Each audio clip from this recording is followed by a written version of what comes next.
And talking about Jenner. Bruce. That thing has, interesting. That thing has run its course.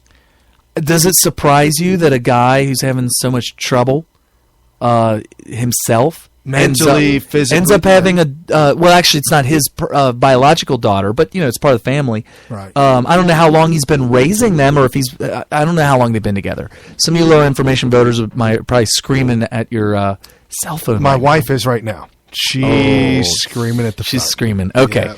So she'll have to call in and give us a lowdown on Bruce Jenner and when he joined the family. But does it surprise you that the parents are so crazy and then you got a daughter who ends up in a hardcore sex tape on the internet? Right. The father, the original father was part of O.J. Simpson's law team. Oh, right. So, okay. Right? I'm with you. Yeah. Anyways, and then Jenner, I think Jenner was there to raise them most of their life. Okay, so it's been a long time. Yes. Okay. Yes. I wasn't sure, but okay. And so then you get, just the absolute chaos that ensued, and they're trying to say that, well, he was feeling like this back in the original days and whatnot.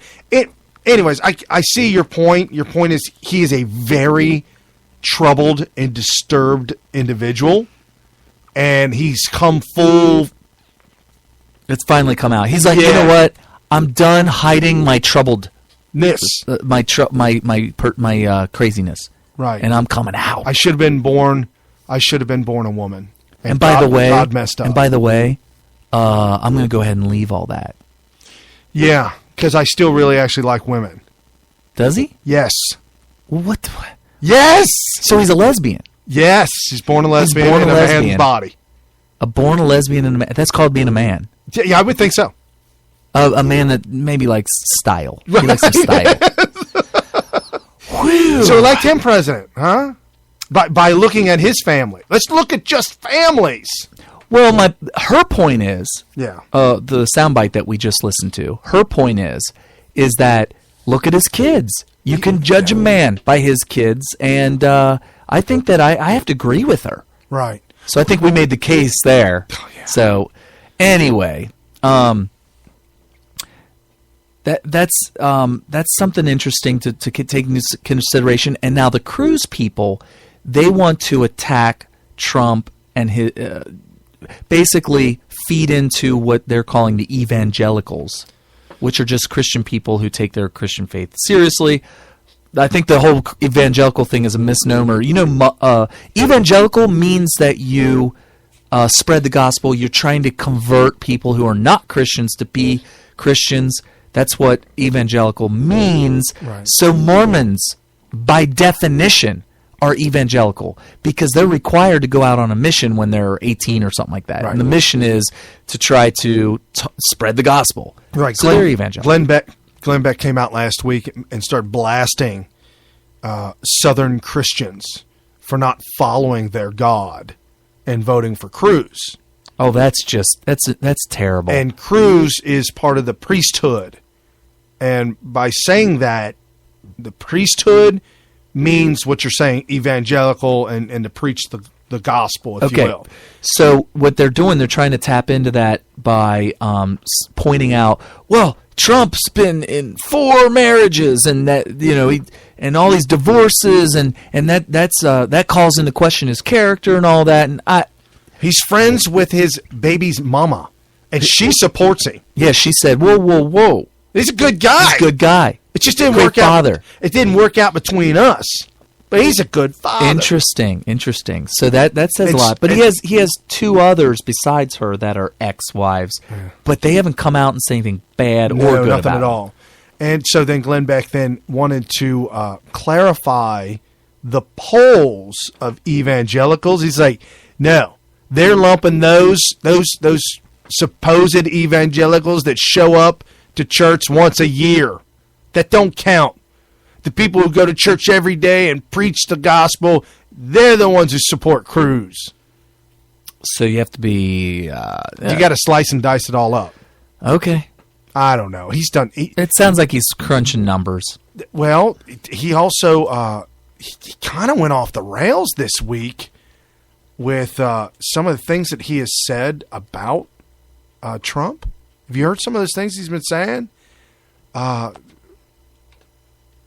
talking about Beck or Cruz? Yeah, Beck. Oh my gosh! Every single day, every day, it's a nonstop onslaught. They're calling for the FBI to come and visit Glenn Beck. Here's what he said. Glenn Beck? Yeah, here's what Glenn Beck said. They're saying the FBI should come visit Beck after this statement that he made. It's 45 seconds. I'll just clip it real quick. March towards fascism will hasten. Quite honestly, I think this is going to help Donald Trump because Donald Trump is tapping into anger. Not to say that Donald Trump is a fascist. I'm just saying that anyone who taps into the anger, into the Bubba effect, will, in time, go through the roof. Conditions also. I have been saying this for a while. I hate even saying this, but I'm telling you, I have a very strong feeling that next year will be 1968 all over again. We are going to be ripe for assassinations. Massive instability is coming our way. Might be next year, might be 24 months. It might never happen. I don't know. He's predicting that Donald Trump will be assassinated in 2017, just like Kennedy. So, is that a reason why we shouldn't vote for him? Yes, and there'll be great avoid, civil unrest. So we can avoid somebody assassinating him? Is that what he's trying to say? Yeah, yeah. That is such a boneheaded reason. So you're saying that we should have never elected John F. Kennedy? Correct. That's what he just said that. Yes. It was a huge mistake. Huge. Huge. It was a huge mistake. Maybe Donald Trump is trying to commit suicide by election. Maybe he wants to die, but he wants to, he doesn't want to, he wants to go out like that. You're right. Oh, wow. God. That's unbelievable. Suicide by election. Right. That's a new thing. So, by the way, for those of you that don't know what the Bubba effect is, which he talks about all the time, according to Right Wing Watch. So the Bubba effect. I was going to read the Wikipedia version of it, but I think that they're all over the place. So, I got all kinds of ads popping up, big time. Thank you for the ads. So Glenn Beck freaked out on his radio show program today, which was back in April of last year. Unsubstantiated claims made by right-wing group Judicial Watch that ISIS has set up a terrorist training camp in Mexico.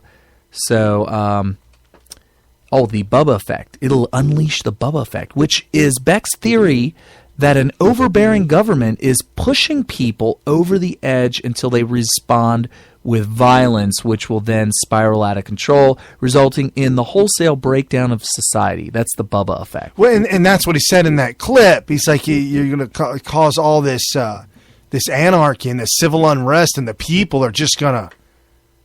I don't get... to play into his hatred. I'm not saying he's hating, but you're going to play into it. Well, the Bubba effect is a reaction. Right. And he's trying to head off a reaction. This is cowardly. Don't vote for Trump because we don't want the reaction of the people that would happen if Trump was elected. This is so cowardly. This is the difference between leaders and cowards. Leaders are just going to do what's right, do the right thing, solve problems, and not worry about people's reactions to it. Right. It's all peer pressure crap. Right. Like, what will people think? That's what Obama does. That's what all liberals and all cowards do. Right. So, leading into ISIS, now obviously, unless you've been living under a rock. You mean ISIL? ISIL? I'm done with it. Week. John McCain called him ISIL. Well, I don't care about John McCain. Anyways. Obama is all in on that. He just this week. He's the only one in the world. When he says stuff that, like, in Brussels, we need to defeat ISIL, I almost feel like Obama is secretly in an alliance with ISIS. Has to be. And so he said, listen, guys, I'm just going to refer to this group called ISIL. It's not you guys. You guys are ISIS. Islamic State in Libya. No, in Louisiana.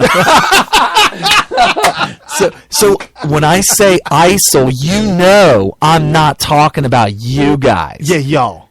Not y'all. I honestly feel like he's got an alliance with ISIS, and that he's going to refer to what we think is ISIS as ISIL, so that he has plausible deniability when it's time for him to hand over America to ISIS. Because they'll say, hey, we need to execute you, Obama, because you've been saying bad things about us. And he can say, no. I was talking about ISIL, not ISIS. Come on.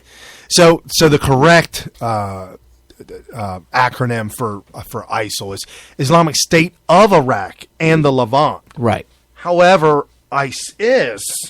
Islamic State in Iraq and Syria. Right. Which, if you look it up, Levant encompasses the whole region. Right. So, but he never says that. He says ISIL. So he could be talking about Louisiana. He could be very well. And he will say that if he has to. Right. So then what happens when the Islamic State takes over all of that entire area? Louisiana. Yes. When they own the entire country of Louisiana. Or at least the Louisiana Purchase area. Did they purchase Louisiana? No, they took it over by force. Okay. No, but... Oh, where was I going? Well, we went way down. So Brussels, this week in Brussels. Oh, yeah. Okay. Trump came out... Can I give my reaction on Brussels? Yes, because everybody gave a reaction. Even when they gave a non-reaction, it was still a reaction. Okay, so here's what happened this week since our last episode.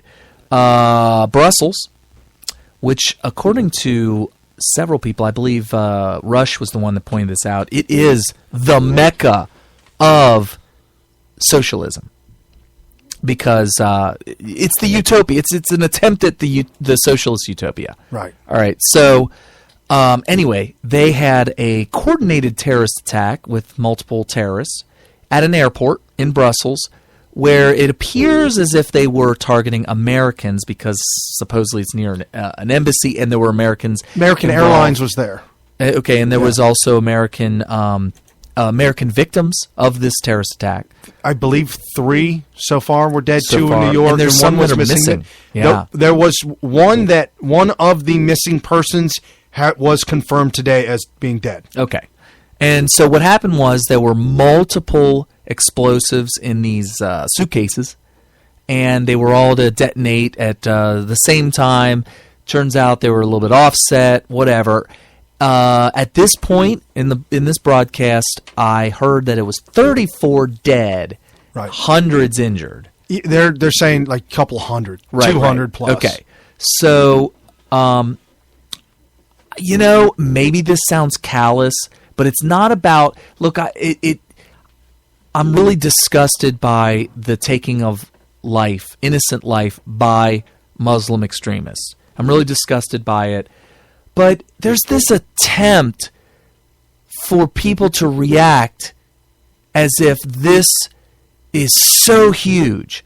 And I'm like, guys, last year there was practically an army of military people with AK-47s running through and killing scores of people in France, running through the streets, and they're acting like we're supposed to be even more outraged at this. And I'm like, guys, it's a bomb or maybe several bombs in a semi-coordinated attack in an airport. I'm like, this stuff happens like several times a year, maybe even several times a month in Israel. And it's like, guys, I'm sorry, but I just, nothing happened in reaction to France. France. Okay. And San Bernardino, there's a good example. Right. Nothing happened. There was no reaction for the most part. We can't even get Apple to open up a damn iPhone.